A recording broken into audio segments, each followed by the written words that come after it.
नमस्कार, मैं हूं मनमोहन भट्ट। आज बात हरिद्वार कुंभ के घोटाले पर। हरिद्वार में कुंभ हुआ और कुंभ में घोटाला हो गया। घोटाला भी ऐसा जिसका जवाब देना अब शायद राज्य सरकार के उन अधिकारियों के लिए भारी पड़ जाएगा जिनके ऊपर कुंभ के नियंत्रण की या स्वास्थ्य महकमे के नियंत्रण की जिम्मेदारी थी।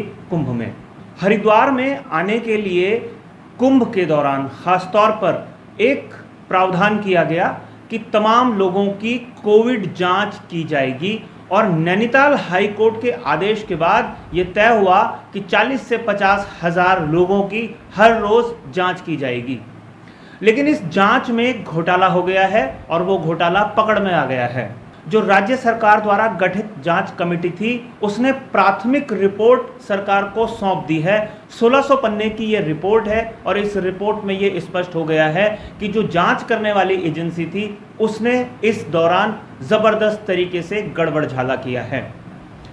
एक घर में 550 लोगों को दिखाया गया है और वो 550 लोगों की जांच की गई है। ये अपने आप में बड़ा मामला है कि एक घर में ही 550 लोग कैसे रह सकते हैं।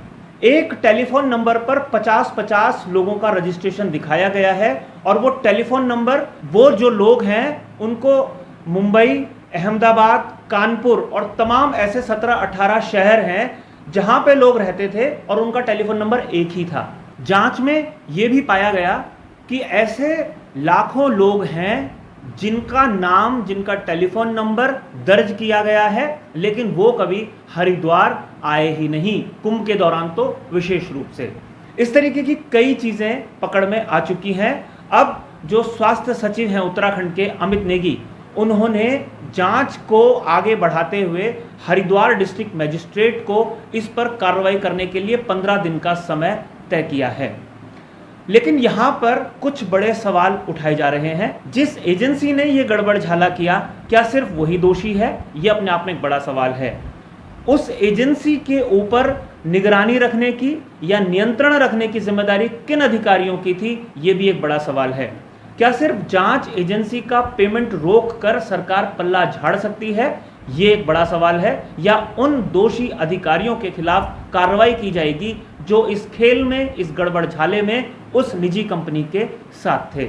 एक और बड़ा सवाल यह है, क्या ये नैनीताल हाई कोर्ट की अवमानना नहीं लगती कि जब नैनीताल हाई कोर्ट ने जांच के लिए कहा था तो उसमें फर्जीवाड़ा हो गया? और अगर ऐसा हुआ है तो अब कौन दोषी होगा? नैनीताल हाई कोर्ट में कौन जवाब देगा? वो निजी एजेंसी या राज्य सरकार, या राज्य सरकार के वो चुनिंदा अधिकारी जिनके ऊपर इस प्रकार की जांचों को करने की जिम्मेदारी थी?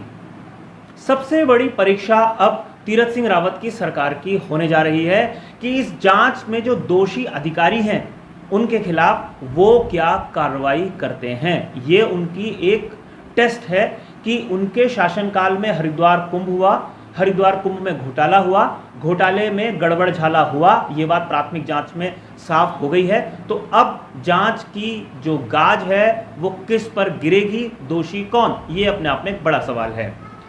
एक और बड़ा सवाल ये है कि जो कोविड के मामले हैं उस पर केंद्र सरकार सीधा सीधा नज़र रखे हुए है। तो जांच और जांच में दोषी पाए गए लोगों पर केंद्र सरकार क्या हिदायत जारी करेगी राज्य सरकार को कि उन लोगों के खिलाफ किस तरीके की कार्रवाई की जाए? 4 लाख लोगों के टेस्ट हुए थे और 1 लाख लोगों के फर्जी टेस्ट की रिपोर्ट सार्वजनिक हो चुकी है। जांच जैसे जैसे आगे बढ़ेगी वैसे वैसे इस फर्जीवाड़े का और भी ज़्यादा खुलासा होता जाएगा। देखेंगे कि आने वाले दिनों में ये जांच कहां तक पहुंचती है, किन किन दोषियों को राज्य सरकार चुनती है और उन पर क्या क्या कार्रवाई करती है।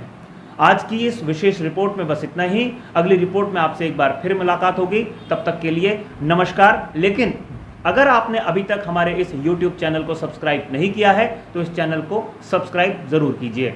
अगर आप ये वीडियो Facebook पर देख रहे हैं तो Facebook पेज को फॉलो ज़रूर कीजिए।